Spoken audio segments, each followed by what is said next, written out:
Nëse korrupsioni ishte i Belindës, i Ramës, apo i vëllait të tij Olcit, ftojmë në podium kryetarin e grupit parlamentar demokrat, zotin Gazmend Bardhi.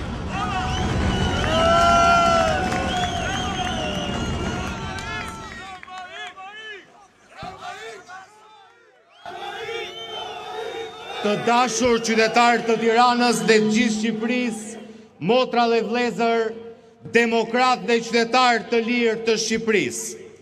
Dua t'ju falenderoj nga zemra që qëndroni këtu të pathyeshëm.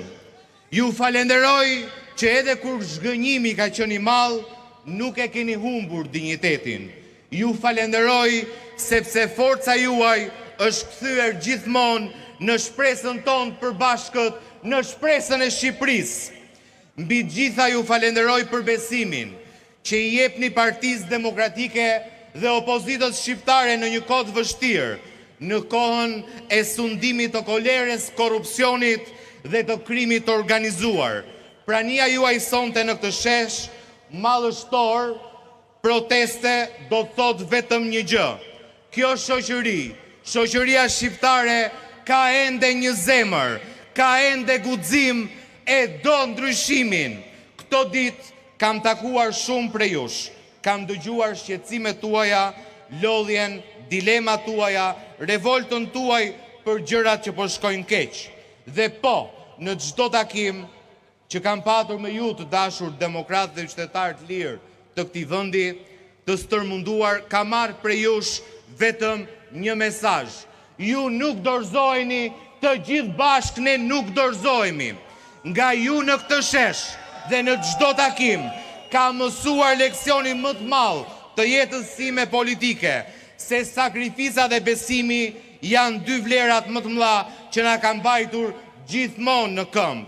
Se sakrifica dhe besimi do të na çojnë përpara për të përballur me pengesën dhe problematikën më të madhe të shqiptarëve, largimin e Edi Ramës, kryeministrit më të korruptuar dhe më të inkriminuar në Europë dhe në botë. Sot jam këtu përpara jush për këtë arsye, sepse kjo protestë nuk është vetëm kundër një qeverie të korruptuar, por është për dinjitetin tonë përbashkët, për besimin tonë dhe për të ardhmen që nuk ja falim Edi Ramës. Ne nuk jemi këtu sepse nuk rrim do të ngrohtë në shtëpitë tona. Ne nuk jemi këtu sepse na pëlqen të kalojmë kohën në protesta, por ne jemi këtu sepse korrupsioni po na merr frymën. Korrupsioni po i merr frymën Shqipërisë, sepse kartelet e drogës bashkë me qeverinë e tyre po na vjellin të ardhmen, po vjellin të ardhmen e fëmijëve të qytetarëve shqiptar.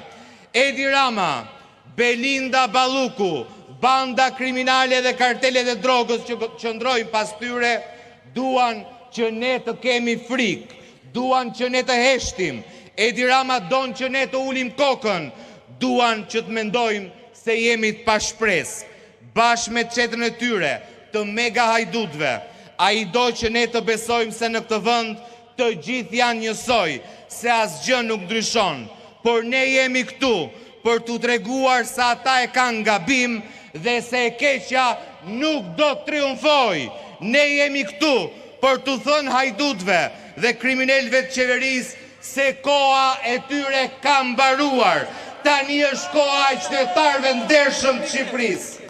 Sepse kur pushteti vjell, nuk vjell vetëm ca para, vjell jetën tuaj, vjell mundësinë tuaj, vjell të ardhmen e fëmijëve tuaj. Sot kam një mesazh edhe për ata që janë të shumt, që do donin tishin me zemër këtu, por që na shohin nga shtëpia me dyshim, me lodhje, ndoshta edhe me frikë. Kjo nuk është protesta e një partie, kjo është protesta e njerëzve që nuk duan më të nëpërkëmben. Jam këtu për t'ju thënë se ju nuk jeni vetëm, ne nuk kemi frikë, sepse ju nuk keni frikë. Këtij pushteti i janë tundur themelet dhe Edi Rama është sot njeriu më i frikësuar në Shqipëri. Ai ka frikë sepse e vërteta ka dalë, ka frikë sepse e di që rrethi po i ngushtohet, ka frikë sepse e di që ky popull, kur zgjohet, nuk ndalet më. Të dashur vëllezër dhe motra, sot është koha që ne të guxojmë, guximi për të mos heshtur, guximi për të mos u larguar, guximi për të mos u dorëzuar, sepse historia nuk ndryshohet nga ata që presin. Historia ndryshohet nga ata si ju që qëndrojnë dhe historia na ka mësuar një gjë. Asnjë pushtet nuk bien me lutje. Asnjë pushtet nuk bien me heshtje. Por asnjë pushtet nuk i reziston dot një populli që nuk don të dorëzohet. Ne nuk kemi luksin e dëshpërimit, ne kemi detyrimin e qëndresës, ne nuk mund të presim që dikush tjetër ta bëj këtë betejë për ne. Ne nuk mund të presim që padrejtësia të zhduket vetë, që korrupsioni të ngopet, që kartelet e drogës të tërhiqen.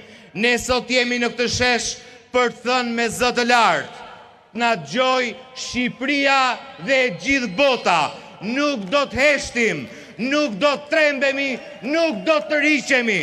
Ne do të qëndrojmë në sheshe, do të qëndrojmë të fortë, do të qëndrojmë me sakrificë, do të qëndrojmë me besim tek njëri tjetri.